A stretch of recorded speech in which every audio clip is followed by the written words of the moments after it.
Hello दोस्तों, नमस्कार, जय हिंद। मैं संजय राजपूत आपके अपने YouTube channel Bundelkhand study UP में आप सभी का स्वागत है। दोस्तों, आज के टॉपिक में हम पढ़ेंगे भारतीय भूगोल में भारत का सामान्य परिचय। तो दोस्तों, भारतीय भूगोल में भारत के टॉप 10 महत्वपूर्ण प्रश्न है दोस्तों। तो दोस्तों, बिना समय गवाए हुए चलते हैं आज के टॉपिक के पहले क्वेश्चन की ओर। और पहला क्वेश्चन है कि भारत में लगभग कितने गांव हैं। दोस्तों, भारत में लगभग कितने गांव हैं? तो 5 लाख, 6,30,000, 8 लाख, इनमें से कोई नहीं। तो दोस्तों, इसका आंसर है ऑप्शन नंबर डी, इनमें से कोई नहीं। दोस्तों इसके बारे में आगे पॉइंट में पढ़ते हैं, चलते हैं आगे की ओर। दोस्तों, 2011 की जनगणना के अनुसार भारत में लगभग 6,38,588 गांव थे। कितने दोस्तों? 2001 की जनगणना के अनुसार भारत में लगभग 6,38,588 गांव थे, जबकि 2011 की जनगणना के अनुसार के अंतिम आंकड़ों के अनुसार यह संख्या लगभग 6,40,930 हो गई है।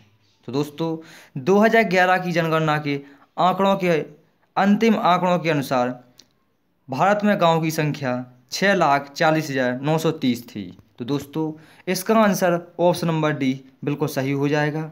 चलते हैं दोस्तों अगले क्वेश्चन की ओर। अगला क्वेश्चन है दोस्तों, भारतवर्ष आकार में विश्व का है। दोस्तों, भारतवर्ष आकार में विश्व का डैश का है। तो दोस्तों, 5वां सबसे बड़ा देश है, 6ठा सबसे बड़ा देश है, 7वां सबसे बड़ा देश है, उपयुक्त में से कोई नहीं। तो दोस्तों, इसका आंसर है ऑप्शन नंबर सी, भारत 7वां सबसे बड़ा देश है। तो दोस्तों, भारत विश्व की क्षेत्रफल की दृष्टि से 7वां सबसे बड़ा देश है। तो दोस्तों, भारत से बड़े 6 देश जो इस प्रकार हैं। तो दोस्तों, पढ़ते हैं आगे की ओर। दोस्तों, भारत विश्व की क्षेत्रफल की दृष्टि से 7वां सबसे बड़ा देश है, लेकिन भारत से बड़े कुछ देश। तो दोस्तों, सबसे बड़ा देश रूस है, फिर कनाडा है, फिर चीन है, फिर अमेरिका है, और ब्राज़ील है, फिर ऑस्ट्रेलिया है, और इसके बाद भारत है। और दोस्तों, ब्राज़ील जनसंख्या और क्षेत्रफल की दृष्टि से दोनों में 5वें स्थान पर है विश्व में। तो दोस्तों, चलते हैं आगे पॉइंट की ओर। और जनसंख्या की दृष्टि से भारत दूसरे स्थान पर है, पहले स्थान पर चीन है। भारत विश्व के 2.4% भूभाग को अधिकृत किए हुए है। दोस्तों, भारत के विश्व के क्षेत्रफल का 2.4% है। और दोस्तों, भारत की मुख्य भूमि का विस्तार 8.4 उत्तर से 37.6 उत्तरी अक्षांश के मध्य है। दोस्तों, यहाँ पर कन्याकुमारी है, यहाँ पर जम्मू कश्मीर है। तो दोस्तों, यहाँ से 8.4 है और यहाँ पर 37.6 है, उत्तरी अक्षांशों के मध्य है। जबकि उष्णकटिबंधीय क्षेत्र का विस्तार 23.30 दक्षिणी अक्षांशों के मध्य है। और दोस्तों, संपूर्ण भारत अक्षांशीय विस्तार 6.4 से 37.6 है, उत्तरी अक्षांशों के मध्य है। भारत का विस्तार उष्ण एवं उपोष्ण दोनों कटिबंधों में है। और दोस्तों, 82.30 यानी 82.5 पूर्वी देशांतर का उपयोग भारतीय मानक समय को निर्धारित करने के लिए किया गया है। दोस्तों, 82.5 पूर्वी देशांतर का उपयोग भारतीय मानक समय को निर्धारित करने के लिए किया गया है। और दोस्तों, भारत का समय इंग्लैंड के समय से 5.5 घंटा आगे है। दोस्तों, भारत का समय इंग्लैंड के समय से 5.5 घंटा आगे है। अगर दोस्तों इंग्लैंड में 12 बज रहे होंगे तो भारत में 5:30 बज रहे होंगे। तो दोस्तों, इस क्वेश्चन से इतने पॉइंट बनते हैं। चलते हैं दोस्तों आगे की ओर। आप दोस्तों इसका स्क्रीनशॉट भी ले सकते हो। तो दोस्तों, चलते हैं आगे की ओर। अगला क्वेश्चन है, सिक्किम से गुजरने वाला अक्षांश निम्नलिखित में से किससे भी एक होकर गुजरता है। दोस्तों, सिक्किम से गुजरने वाला अक्षांश निम्नलिखित में से किस एक से भी होकर गुजरता है? तो राजस्थान से, पंजाब से, हिमाचल प्रदेश से, जम्मू कश्मीर से। दोस्तों, इम्पोर्टेंट क्वेश्चन है और इसका आंसर है ऑप्शन नंबर ए, राजस्थान से। दोस्तों, सिक्किम से गुजरने वाला अक्षांश राजस्थान से होकर भी गुजरता है। दोस्तों, चलते हैं आगे की ओर। सिक्किम से गुजरने वाली अक्षांश रेखा राजस्थान से होकर भी गुजरती है। तो दोस्तों चलते हैं अगले क्वेश्चन की ओर। अगला क्वेश्चन है, भारत का एक राज्य जिससे होकर कर्क रेखा गुजरती है। दोस्तों, भारत का एक राज्य जिससे होकर कर्क रेखा गुजरती है, तो जम्मू कश्मीर से, हिमाचल प्रदेश से, बिहार से, झारखंड से। दोस्तों, अपना आंसर चुनकर कमेंट बॉक्स में करें और इसका आंसर है ऑप्शन नंबर डी, झारखंड से।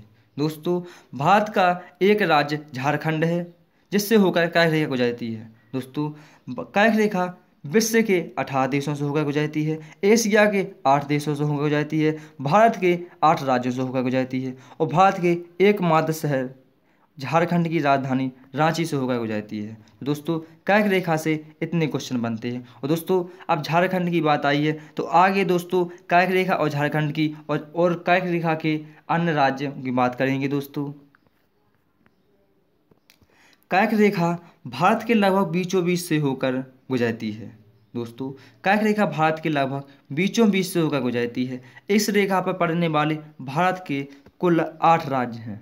दोस्तों, जो कि गुजरात है, राजस्थान है, मध्य प्रदेश है, छत्तीसगढ़, झारखंड, पश्चिम बंगाल, त्रिपुरा, मिजोरम है। दोस्तों, ये 8 राज्य हैं जो भारत के 8 राज्य हैं, यहाँ से कर्क रेखा गुजरती है। अतः दोस्तों, वर्तमान में उपयोग दिए गए विकल्पों में से कोई सही नहीं है, किंतु प्रश्नकाल में झारखंड बिहार का ही भाग था। दोस्तों, क्योंकि झारखंड बिहार का ही भाग था, झारखंड बिहार से 15 नवंबर 2000 में अलग हुआ था। दोस्तों, झारखंड बिहार से 15 नवंबर 2000 को अलग हुआ था। दोस्तों, इस क्वेश्चन से इतने फैक्ट बनते हैं। चलते हैं अगले क्वेश्चन की ओर। अगला क्वेश्चन है, कौन सा महत्वपूर्ण अक्षांश भारत को 2 लगभग बराबर भागों में विभाजित करता है। दोस्तों, कौन सा महत्वपूर्ण अक्षांश भारत को 2 लगभग बराबर भागों में विभाजित करता है। 23.5 दक्षिणी अक्षांश, 33.33 उत्तरी अक्षांश 0 डिग्री, 23.5 उत्तरी अक्षांश। तो दोस्तों, अपना आंसर चुनकर कमेंट बॉक्स में करें और इसका आंसर है ऑप्शन नंबर डी, 23.5 उत्तरी अक्षांश भारत को 2 लगभग बराबर भागों में विभाजित करता है।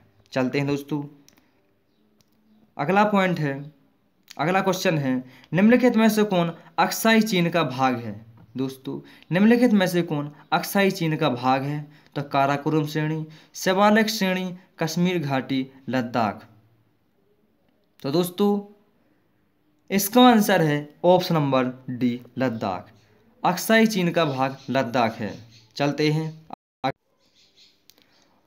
अक्साई चीन की अवस्थिति भारत, चीन और पाकिस्तान की सीमा में सम्मेलन संधि स्थल पर है। इस भारतीय भूभाग पर 1962 की युद्ध में चीन ने कब्जा कर लिया था।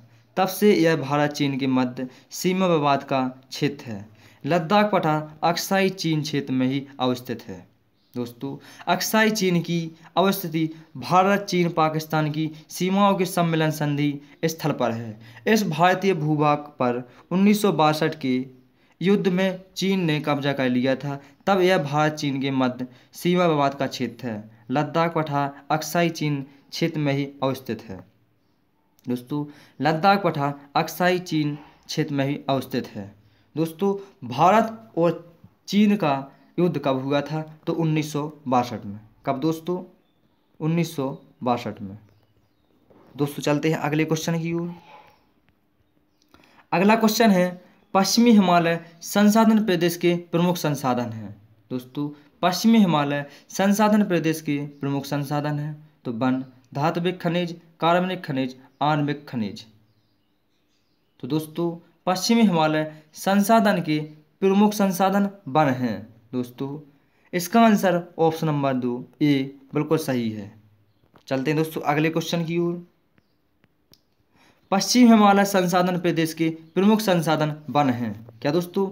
पश्चिमी हिमालय संसाधन के प्रमुख संसाधन वन हैं। चलते हैं अगले क्वेश्चन की ओर।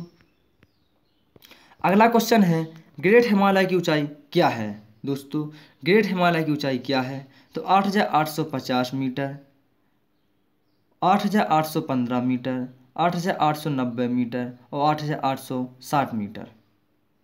तो दोस्तों इसका आंसर है ऑप्शन नंबर ए, बिल्कुल सही है। 8,850 मीटर ASL। दोस्तों ग्रेट हिमालय की ऊंचाई 8,850 मीटर ASL है। दोस्तों चलते हैं ग्रेट हिमालय की बात करेंगे। दोस्तों ग्रेट हिमालय को महान हिमालय भी कहते हैं, हिमाद्री भी कहते हैं, बड़ा हिमालय भी कहते हैं। दोस्तों महान हिमालय की ऊंचाई 6100 मीटर है, जो कि समुद्र तल से नापी गई है, जबकि इसकी सर्वोच्च चोटी माउंट एवरेस्ट की ऊंचाई लगभग 8,850 मीटर है। दोस्तों 8,848 मीटर भी है। और दोस्तों माउंट एवरेस्ट जो कि नेपाल में स्थित है, इसे सागरमाथा के नाम से जाना जाता है। दोस्तों माउंट एवरेस्ट को नेपाल में सागरमाथा के नाम से जाना जाता है। तो दोस्तों चलते हैं अगले क्वेश्चन की ओर। अगला क्वेश्चन है निम्नलिखित में से सबसे प्राचीन पर्वत श्रृंखला कौन सी है। दोस्तों निम्नलिखित में से सबसे प्राचीन पर्वत श्रृंखला कौन सी है, तो हिमालय, अरावली, विंध्य, सतपुड़ा। तो इसका आंसर है ऑप्शन नंबर बी, अरावली। दोस्तों अरावली सबसे प्राचीन पर्वत श्रृंखला है। तो दोस्तों आगे अरावली की बात करते हैं, चलते हैं अगले। अरावली श्रेणी गुजरात के पालनपुर से लेकर राजस्थान एवं हरियाणा होकर दिल्ली तक लगभग 800 किलोमीटर में की लंबाई में फैली हुई है। दोस्तों अरावली श्रेणी गुजरात के पालनपुर से लेकर राजस्थान एवं हरियाणा से होकर दिल्ली तक लगभग 800 किलोमीटर की लंबाई में फैली हुई है।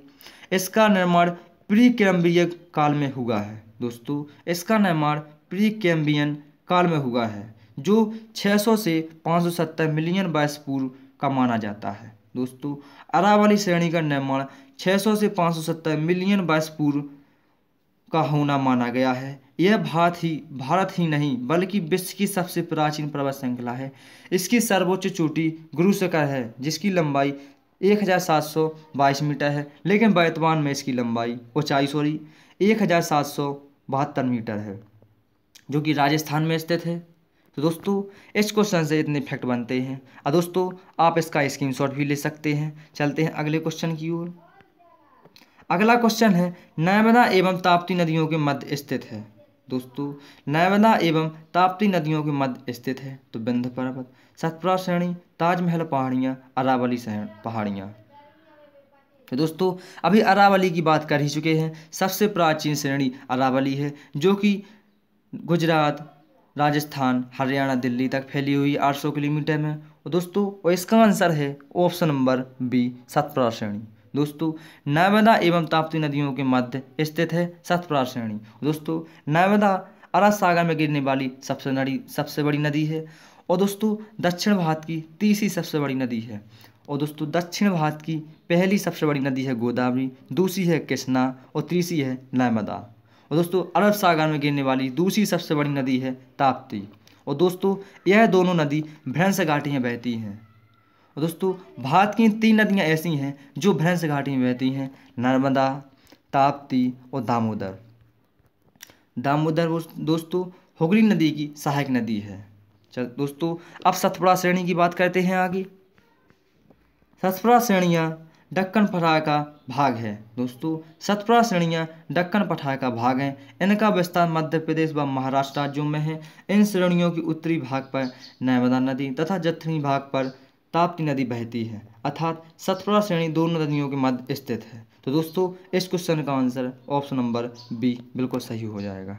चलते हैं अगले क्वेश्चन की ओर। अगला क्वेश्चन है दक्षिण भारत की सबसे ऊंची चोटी का क्या नाम है। दोस्तों दक्षिण भारत की सबसे ऊंची चोटी कौन सी है, तो अनाईमुड़ी, द्वारका बेटा, अमरकंटक, महेंद्रगिरी। तो अपना आंसर चुनकर कमेंट बॉक्स में करें। और इसका आंसर है ऑप्शन नंबर ए, अनाईमुड़ी।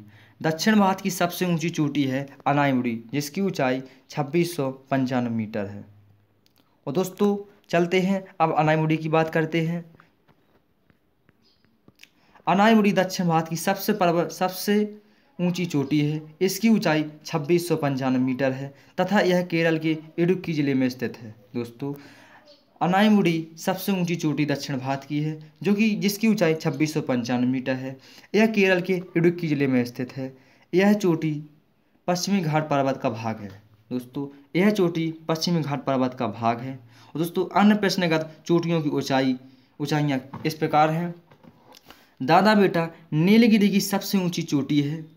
दोस्तों दादा बेटा नीलगिरी पर्वत श्रेणी की सबसे ऊंची चोटी है जिसकी ऊंचाई 2637 मीटर है। अमरकंटक मैकर पर्वत श्रेणी की सबसे ऊंची चोटी है जिसकी ऊंचाई अमरकंटक की ऊंचाई 1048 मीटर है।